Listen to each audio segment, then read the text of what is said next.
afternoon, BIM community. So as Khalid has already introduced me, I'm Zama Thusi. I'm from the CIDB, also known as the Construction Industry Development Board.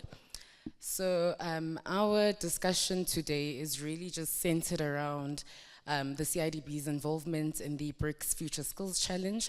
So this lovely panel are all individuals who have been a part of this competition, and we'll also then just speak about, what is the CIDB's involvement, just, the bigger picture in terms of BIM and how we, came to, get involved with the BRICS Future Skills Challenge. So just to give a bit of context, the CIDB is an entity of the Department of Public Works and Infrastructure. So in the main, the entity exists to drive, transformation and the development of the construction sector. So some of the, key focus areas that we are involved in is just ensuring uniformity in construction procurement. It's about efficient and effective infrastructure delivery. And the one critical aspect as well is industry transformation and skills development within the sector. So in terms of skills development specifically, the CIDB undertakes a lot of work in terms of identifying skills needs relevant to the sector, and then how we facilitate, or really, expand on those identified needs in terms of further work, or, how we then upskill individuals, so be it TVET colleges, and we also do a lot of work also with, higher learning institutions. One of our panel members, actually Pran to my right, he's a colleague of mine as well, so he will elaborate further in terms of, the skills development function and where, BIM comes in. So I think I will now allow each of the panel members to introduce themselves. Maybe let's start with you, Sandile. Hi everyone, my name is Sandile Mhlungu. I'm also an architectural technologist and a candidate construction manager. With regards then with the BRICS Challenge, I think I first began it in 2020. I think I was the only sort of individual. I was introduced to it by my lecturer, Dr. Lepadzi. I think in that 2020, it was around the COVID. So I kind of really experienced what the aspects of what BIM fundamentally in 2020, what it really entails through the actual BRICS Challenge. Hi everyone, I'm Lubabalo Xoko, short known as Lu. I'm an architect for SAPS under the Facility Management Division, Project and Program Management. I'm an architect there, and I oversee projects into BIM. We have external projects that are handled by PSPs, and we have internal projects that we do in-house. And what else? Oh, and I'm a gold medalist for last year's BIM BRICS Future Skills competition, and this year I'm a bronze medalist. Yeah, that's what I can say. Hi everyone, I'm Nkcubeko Madikazi. I'm a research specialist for Agrima South Africa. I have a quantity surveying background. However, I participated in the BRICS Future Skills Challenge in 2023 and 24. So in 2023, I got a Medal of Excellence, and then this year I got a bronze medal. Thanks. Okay, good afternoon, colleagues. It's Pranveer Harriparsadh from the Construction Industry Development Board. I'm responsible for skills development, but just to add to what Zama was in her introduction, mentioning about the CIDB, we are a public entity, and in terms of our mandate, it is to regulate and transform the industry, and also to develop the industry that we are in. Now, in terms of the regulatory aspect of it, there's a lot of work that's already been done in terms of setting up a register of contractors and so on. In terms of the aspect of development and transformation, we actually use the procurement reforms to actually support that. And I think in particular, what we also look at doing is setting up best practice standards for the industry. And our focus has been on BIM. And there's a number of things that we actually are currently working on, and one of it is actually establishing a framework for BIM, and also to ensure that we can actually bring it into the public sector itself. So in order to actually do that, there's a lot of work that needs to take place, and one of it is actually identifying what is the BIM maturity levels in the public sector currently. So it's about identifying where we are, what is our base, how do we actually build on that. But I think through a lot of the conversations that have already taken place, it's also about identifying what are those requirements that's going to take us forward. Do we have the skill sets to actually implement it successfully in our industry? And how do we actually build on that? So that's some of it that we're actually going to be unpacking through the conversations today. Thanks. Okay. Greetings everyone. I go by the name Lovedelia Lebogang-Khopa. I'm currently a Bachelor of Construction student at the University of Johannesburg.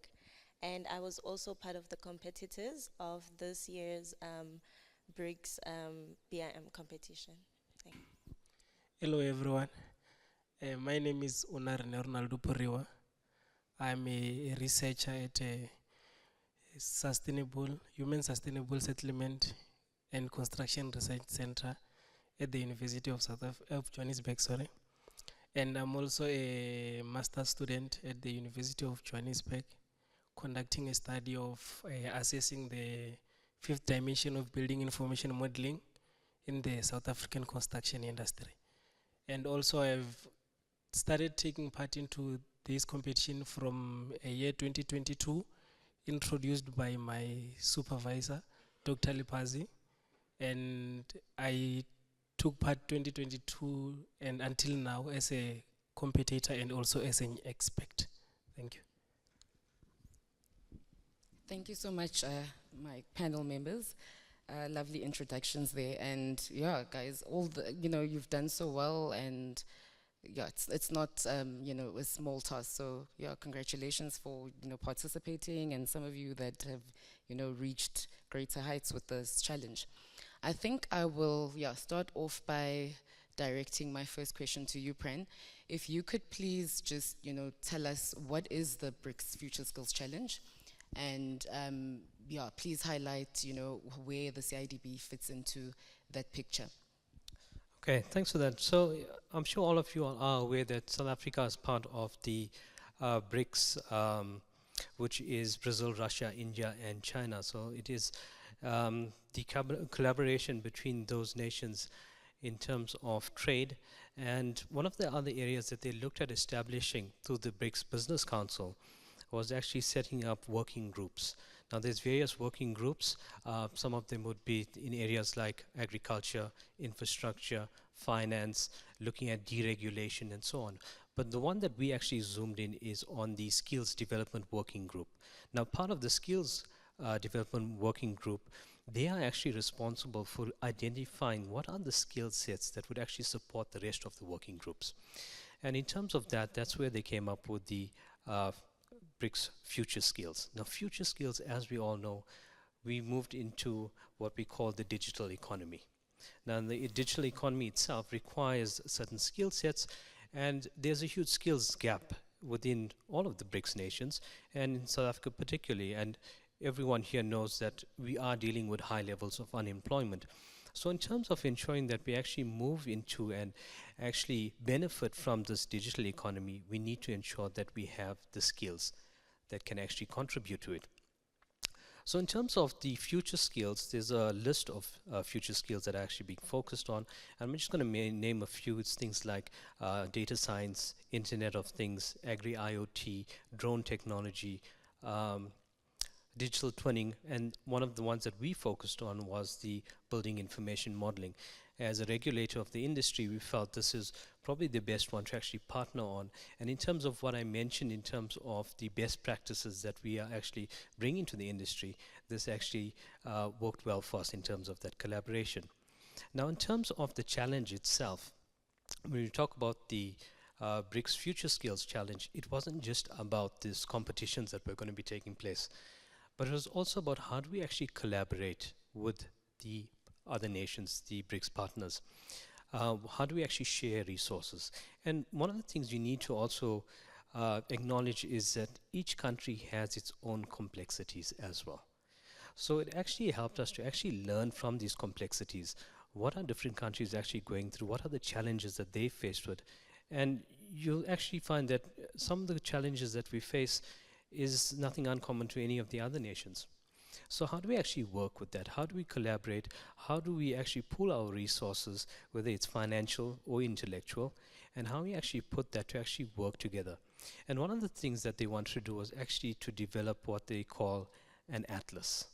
So it's basically a roadmap of what are the future occupations that are out there. For many of us, I'm sure, that have actually joined from the morning, you've heard of occupations that we haven't heard of before.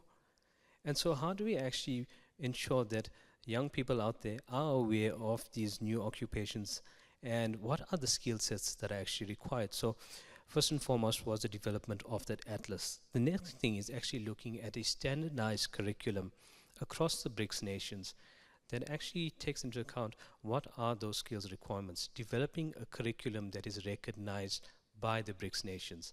And ultimately what you would actually get out from there is something called a skills passport. And that would actually allow you to actually move within the BRICS countries and apply your trade. So in trying to actually adopt that, they actually came with the BRICS Future Skills Challenge. Now this is very similar to the Olympic Games, and strangely enough that's actually what's taking place right now. So what you would have with the various skill sets, you'd actually have countries putting forward young people that would have to address real world problems in those competitions. So I will allow my panelists to probably go through what they had experienced through the Building Information Modeling Challenge. But in terms of that, it allowed them to actually come through certain solutions that you would actually find that could actually be adopted. And this also ensured that we had various role players. So it wasn't just people from academia that were involved, but it's also getting in industry involved. Because quite often you find that there's this split between industry and education, and they were supposed to meet somewhere on the top, but unfortunately, people have to be retrained thereafter. So what we're trying to do is ensure that when we do adopt this new curriculum, it's fit for purpose. It addresses the needs of industry. Thanks. Thank you so much, Pran. You've, I think, really contextualized it completely for me, at least. I hope so for the audience as well. And now I think I'd really like to hear from, a participant, how that whole experience is. So next, I would like to, okay, we do have Lubabalo. If you could please just let us know, how did you even come to know of this concept, building information modeling? And, how did you then get to ultimately participate in the, bigger challenge? What were those different steps that you had to take, and what has your experience been? All right then, let's take the story back in the days. I started my undergrad back in 2013, architecture school back in TUT. So as part of the curriculum, everybody knows you have to learn a CADing program, right? Sharp, fine. So we started by learning ArchiCAD first year. That's what we're using the whole year. And then the following year, it's your in-service training where you go work for a firm for 6 months. So there I got exposed to Rivet. So now, after that work obligation, I went back to TUT. I couldn't go back to ArchiCAD. I was like, nah, Rivet is the one for me. And it's a whole big debate. Let's not go there. So now, with that being, when it comes to students and exchanging information amongst each other, because with architecture, certain students build certain models for certain projects that we normally, it's part of the curriculum, by the way, it's part of the curriculum. So certain things have been done before, but they're not in the format that you want. And that's how I got to know about IFC. Because now certain models, I can't import an ArchiCAD model into a Rivet program. It just doesn't work. So what is the middleman? that can help me engage these two models, and I'm able to retrieve them in certain programs. So that was the mainly background of the whole BIM introduction in my life. So it's been since 2013 till now. And then coming to the BRICS Future Skills Challenge, a friend of mine, because you know this environment of ours, it's so small. One moment you meet up with the QS, everything, this one knows that one, and then it's just a whole community. So he's like, Lou, there's a competition here. And it wants a team of 3 members. Okay, fine, all right. So now I'm thinking, work and the competition, am I gonna be able to juggle this? But I'm like, let me take a leap of faith, because why? I'm interested on what the other countries are doing, because that was the main drive. Like, okay, yeah, with South Africa, we know, okay, we are doing BIM, but what are the other countries doing? What can I achieve, or what can I learn? What can I gain from what they do in other countries and add it to my own curriculum or my own profession? Fine, enter the competition. Teams of 3, remember? Nah, go into the competition. 1-1. So now, because on the essence of the team building, it was more of, okay, it's a BIM project, so it's all about collaboration. Okay, so there's going to be architects, QS, and so on. But nah, everyone now had to be that by himself. Architect, QS, project manager, everything. So sharp. So as the project went, I saw and learned, oh, okay, this is what they're doing out there. We're not far off, guys. It's just that it depends on the platform that you're using on that particular time, on that particular day. But there's certain things that you thought you knew, but you didn't really know everything of that particular thing. So yeah, that's all I can say for now. Oh, thank you so much, Lubabalo. I think then I would like to hear from you, Nkcubeko, having participated last year. But now take me as, this is me as Zama. I've never, I don't even know what this is, what to expect, I've never been there. And there you are amongst, Lubabalo's just mentioned that, you start off as teams of 3 and all of a sudden you're on your own. So what goes through your mind? Where do you begin? And what are those sort of, instructions that you are told, how to navigate this? Are you even getting that guidance? Okay, thanks. When the program is introduced to us, it was introduced as what Lubabalo was saying, that we'll be going in and this is what we're going to be doing. But when we were signing up, in fact, I personally, with my QS background, thought that, okay, my contributions will only be QS related, and architects or engineers will do their component as per how we normally do within projects. So in the build-up, during the preparations, yes, there was a structured program to assist us to prepare so that by the time we get to the actual competition, we are ready to compete with the other nations. I'm now talking from the perspective of the team South Africa. So there was a structured program where we were trained, we were sort of aligned with the softwares that are gonna be used in the competition. But I think for me, the realization that I was thrown, or I threw myself in the deep end, was when we were given a task, and the task was to actually develop a model, of which in my mind that's more of an architect's job than a QS, because my understanding was someone is going to give me a model and then I'll cost and quantify, but that was not the case. So I had to align myself with the requirements. And then the other big factor was there was a huge number of us who were shortlisted who were prospective competitors, and then these tasks that were given to us after every training session were then scored to determine who will be in the main competition.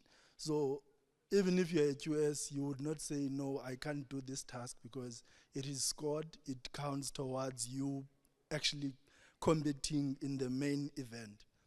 So, but the organizers and the CIDB did a very good job in terms of preparing us to at least compete with other nations. And the skills during the boot camps before the actual competition are skills that I'm still using till now, because it's not merely focusing on what will happen in the competition, but it's skills that one can use on their daily life as a professional, as a student. So that's what happened. But in the actual competition, things change, because if we are preparing in the weeks during the preparation, we would model, maybe do a model over 5 days. But in the actual competition, it's only 6 hours. So the boot camp we had, that I think it was 2 or a week before the actual competition, only then were we exposed to the conditions that will be exposed in the actual competition, because only then were we given models to actually do within the 6 hours, just to test if one will cope within those conditions or under that pressure. But yes, even though the ride was just a roller coaster, but we managed and we were ready, and hence he got the gold medal, and yeah, we had podium finishes. Thanks. Well, thanks, Nkcubeko. Like, yeah, it really does sound like a roller coaster, right? So now let's move on to you, Lebogang. I'd want to know from you, what motivated you to participate in the competition and the challenge, sorry. I know you mentioned that currently you are studying. So again, how is it that, you got into this whole idea or concept of BIM, and yeah, what then pushed you to then go and compete? Okay, so yes, I am a student. So what happened is they posted on our WhatsApp group of the construction student forum, and I didn't read the whole thing. I was just like, BRICS, BIM, no, I'm getting in. And I joined, I just followed the links, and then we started, like Nkcubeko is saying, that we started with a boot camp first, and then from there we had a competition. So I joined because I wanted to just, upskill myself, because I feel like it's good for one to challenge themselves. You never know where that might lead you. And also just to know more about BIM, because I've known about BIM, but I've never thought of being in one of the competitors, or just seeing myself in that space. So I just thought, why not? Let me just do it and see where it would lead me. It got challenging, but I'm glad I did it. No, I really like what you said there about, sometimes it is vital. You have to push yourself. How are you going to get anywhere if you don't, test yourself every now and then? So now I think let's get the perspective of, the experts, having, been a competitor and an expert. So Ronaldo, my question to you is, you've competed in 2022, so the China or challenge, and you also competed this year in Russia, right? So having worn both hats, sorry, as an expert and a participant, please describe your role within the context of the challenge as an expert, and then also just give an account, quickly, briefly, as a participant. Okay, thank you for the question.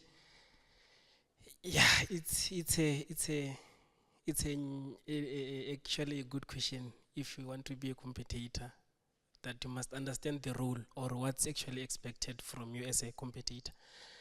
Because first time when I was introduced to the challenge, I was introduced because I was just taking chances on Revit. That I would probably say that, because I'm coming from a quantity surveying background, but then I just have this attitude of loving to interfere with other professions, which I glad I did, because I managed to be able to interact with architects, structural engineers, and other professions within the built environment and also the construction industry. So as a competitor in 2020, I was introduced to this other software called Allplan. It was for the first time hearing about such software. I didn't know what to do about the software, honestly. I just had sleepless nights trying to figure out what the Chinese are trying to do. So the role was to design. To do all the responsibility of an architecture. You have to do up your design, do the rendering, do all the aspects of the architecture. And remember, I'm from quantity surveying background. Now I have to adjust myself to say I have to understand the architectural role. But then, fortunately enough, the surrounding was from the architecture professions. I had another architecture which was Xoko, and also Sandila was also there, but then we were not participating. Through me under the bus, just say you have to participate. But then we pushed it, and then the role at the end of the day was you have to design the architectural drawings, and you have to submit, and then you have to get the marks back.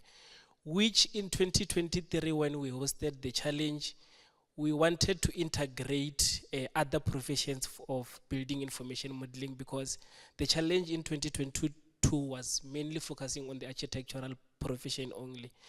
Then in 2023, we decided that we should actually integrate other professions, the quantity surveyors and also the project management profession, so that they will be able to understand the concept of the building information modeling. And at the same time, I was actually doing the research on the building information modeling, which also gave me access to understand the entire procedure of what happens in the building information modeling, not only just from the architecture perspective, but also in other professions. And as an expert, the role that I had a lot of roles to do. Earlier in the morning, Miss, I forgot her surname. She was speaking about the BEP. So I was introduced that as an expert, you had to do something called BEP. I didn't know what's BEP. I just had to go and find a ways of coming up with the BEP. Well, I guess with the first attempt, I tried much better. And then I had to do other aspect of monitoring the competitors who were taking part, and also showing them the ropes of how they should come up with the solutions of the problem or the challenge that is being brought upon them. And then also, most importantly, it was the collaboration between we as South Africans and other personnel from other countries, from China, and also from Brazil, how we interact, how we change information, how they do how they view other construction professionals from their point of view as Chinese and other countries, and also how do we view the construction industry, and also to understand the standards. That was another advantage that I would say I've actually noted as an expert, and also as a competitor. Thank you. Thank you so much, Ronaldo. I think then, Sandile, maybe you can also just elaborate on, as an expert as well. So how were those interactions dealing with, the international experts as well? Is there some sort of level of collaboration, or, is it just each country do your own thing? What was your experience, or, having been an expert? Okay, the experience that I had in 2020, I collaborated with when it was with Russia. So I had to collaborate with students from overseas, from Russia, from China. So we had to come up together and use a platform called Telegram. So from Telegram, there's that communication platform of beginning this whole process of understanding what you're designing. So in terms of what we had to design then, you obviously had to choose, at that time, you had to choose what is it that you want to specialize in, what is it that you want to be an expert in.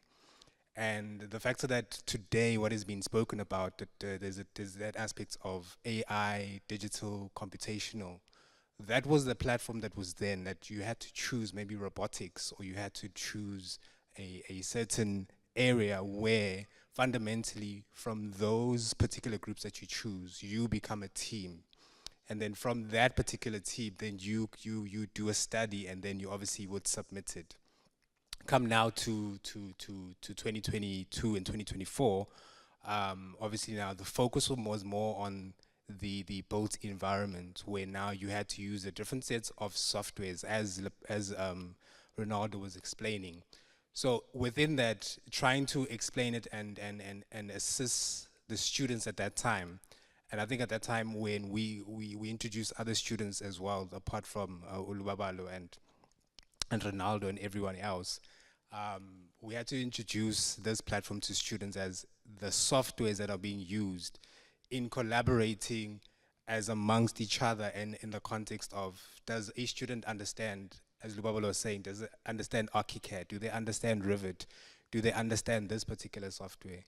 And it gives that educational platform to say what Ronaldo was saying, that you sit down and you bend backwards to understand this particular software, so that you are able to compete within this competition. And within that as well, it then opens up your mind to say, okay, fine, I only knew about Revit, but there's another sort of software that is being taught. There's another sort of software that I can use to try and collaborate and try and push out this particular project, to obviously then be, otherwise to submit within the competition. So I think with those particular, it's just like a spider web. You're putting your arm on the one end here, you're putting your arm on this end, and you're working alone, and you're trying to complete this particular project. Apart from the softwares that you're using, there's Excel, there's other sort of communication platforms to collect the documentation, to collect the data that you're using to now compete within this project. So apart from just the software itself, BIM, from our understanding within the BRICS challenge, it then opens up our mind to say that, BIM is not just you drawing a model in Revit. BIM is obviously taking that model and documenting it and putting it into sort of information and coming up with a result, right? So in that accord, that this is what the BRICS BIM challenge, I kind of understood and learned from it, to say that even if it's going to look like a pretty picture, there are processes to actually get to that particular pretty picture, that as the competitors that you would go through. So that's the type of stuff that we'd explain to the competitors as experts, to say that yes, you will be having this pretty picture that will come out, but there's a process for you to get that, and the understanding of what BIM is. BIM is not just, a software, but it's a platform of information that you would need to learn so that this process happens. And it's just a process of different things apart from that, is what I would say. Thank you for that, Sandile. It definitely makes sense, and just there are obviously all these different facets that you're having to deal with, and yeah, I guess the reiteration is that really that it's not just software, but the software or the technology is also quite a big role player in having to obviously compete in such a challenge. So I think Lubabalo, if over to you. Looking at the BIM-related skills that were assessed at the time that you competed, which are the tools or software that you'd say were more challenging to deal with versus others, and yeah, what would you recommend without being contentious? Okay. Rivet. So with the modeling, how the competition was, with the modeling, we all used Revit, and what you do is you get a partially completed model, architectural, structural, and your MEP model, which you then have to finish off in detail. Going back to the ISO 19650, LOD, level of detail, Okay, you know, there's level of LOD 100, 200, 300, 400, 500. So that ties in with the BEP, the BIM execution plan, which was very important because that's the first scoring of the competition. So that was, everybody excelled on that. It was a Word document that you fill in as to your specs. What LOD will you be using, your naming system, your file conversions, what programs will you be using, what else? Responsibilities of each members. Yeah, that's it. And then with the Rivet modeling, the competitors really excelled because there it was just a move on. People were just pushing and pushing and pushing. For both architectural model and structural model. Now, since I have an architectural background, he's QS, and so on, the MEP model now, something I've never touched in my life, where now I had to work with pipes, tanks, and everything, because these are all part of the outputs of this particular project that we're supposed to submit. So now I would say struggles were kind of like tested there, because now it was more of learning something new that you've never had, that you've never experienced before. And then with that, the outputs were IFC for each of the architectural model, structural model, MEP models, and so on. So that was then combined with Navisworks now, because now the output now was to produce a federation model, where now you put all these things together to make one complete picture. But now, if your project base point of each of these models is not the same axis, the whole project becomes a mess, because now you'll have one model. If you import it to Navisworks, one model is facing that side, one model is facing that side. You don't have a federation model. But that's the one thing that we worked on by getting the project base point on point, and then we had to do clash detection as well, which we used Navisworks again for clash detection, where we had to produce a clash detection report to see, okay, these models that we've stacked up, these IFC models, are there anywhere where they're clashing, as it would, as the team in the beginning mentioned, where this one is doing that, this one is doing that, this one is doing that. So the clash detection now was there just to tie in the whole thing. Say, okay, there's a clash there, and there, go fix it. Then come back to the model. Fine, that was done. And then we had AI involved as well, because now after the whole combined federation model, you had to produce a 3D for that model, which then was by course of saving time, we used AI. So you'd take a screenshot of the model and then feed it into AI, and then you have a render. You've saved time. You don't have to waiting, because you know how it is with us architectural students. You have to have this machine that has so many gigs of graphics card to render this thing, and it runs for hours and hours. But in this instance, it was a nice tool that whereby it's just a matter of just feeding in this picture, put in your prompts, render, out, done. And then what else? Oh, then we stage 4. Okay, cool. Okay, now then we had 4D, where we had to do like a scheduling simulation with the information that we've done. We had to use Navisworks again, and then so on, so on. But yeah, man, we did our best. Wow, gold medalist. Yeah. That was a whole lot, and a lot of acronyms. This is, it seems daunting, but yeah, let us move. So I think to just wrap up, we out of time. sadly.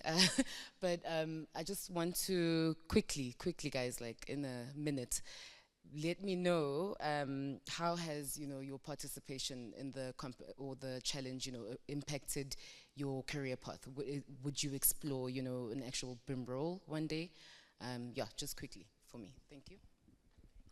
Yeah, from my side, I would say it has actually enhanced my understanding of the building information modeling and what it entails, and probably find a ways that we can actually enhance the adoption level and also the implementation level within the organization level and the construction industry as a whole, and try it by all means to improve the construction industry through building information modeling.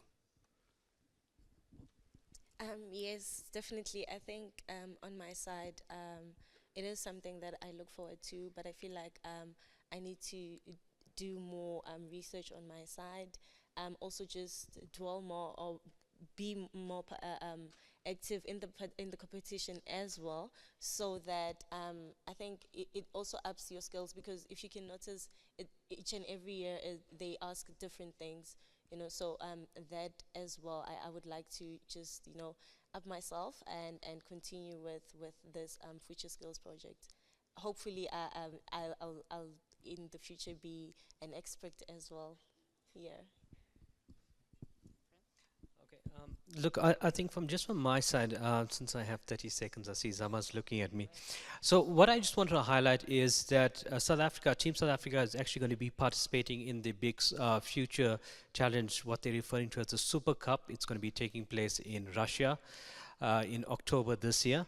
So please keep an eye out for that. And then for any future participants, if you are interested in participating in any of the future skills, please, there's Dr. Lipatsi who's up there. If you can just wave at us, Doc.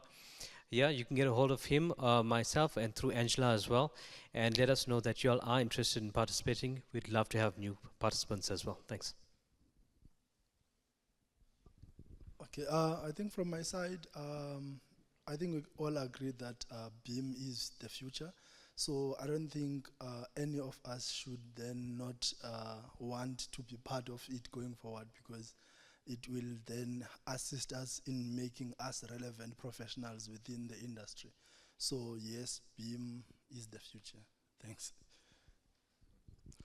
Having been an architect in the public sector, we are trying to move into the whole BIM suite for our internal projects, as also to aid our contractors as well. So it's something that we've already initiated, where so far so good. Yeah. I'd advocate for the BRICS challenge, because fundamentally from my side, what I've learned, I'm also a CAD facilitator, so I kind of still emulate the skill to a particular amount of students, where they learn Revit and AutoCAD and other sort of BIM platforms for these students. So I'd advocate it, because apart from the fact that you don't have to only come from an architectural background, you can come from QS, construction manager, especially in the built environment, and you can use these skills to obviously further your own personal skills in terms of these platforms, and have a better understanding of what you're actually doing with if you get a qualification in regards and in line with the softwares that are currently being used, and especially within the competition. So I'd advocate for it, because it then opens your mind in that regard. Thank you so much, guys. Yeah, we'll run off now. But just to also mention that the CIDB has a stand outside, so if there are questions, and if you want to compete, we are available to take questions and that sort of thing. Thank you so much.